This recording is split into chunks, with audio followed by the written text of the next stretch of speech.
so we rebooted the console. I don't think the console's the issue. So I'm just going to do a quick motor check.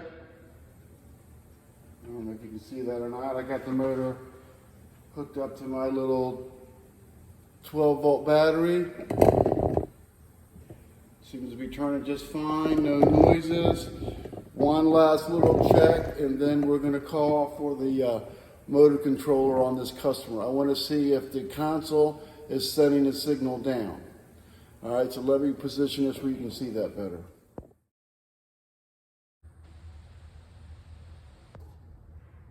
Okay, one last little check. I'm just going to see if the PMW light comes on or the console signal light, PWM, comes on, and we'll know that it's getting a signal. So for sure after that, I'm going to name it on the motor controller. Yeah, so I got that, didn't it? And you can see the signal light coming on. Now it stopped, or the signal stopped.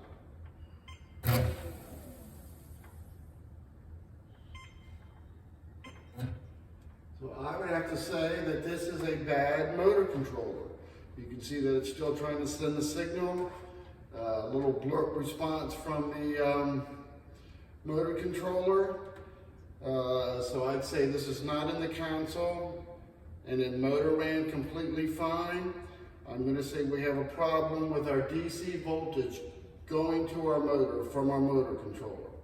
All right, so thanks for, let's show you something else. At least on some of these newer models, you can see different LEDs. So there's the LED for the incline up. On NordicTrack, the machine will have to be running for the incline to work. On Soul and some of the other brands that do.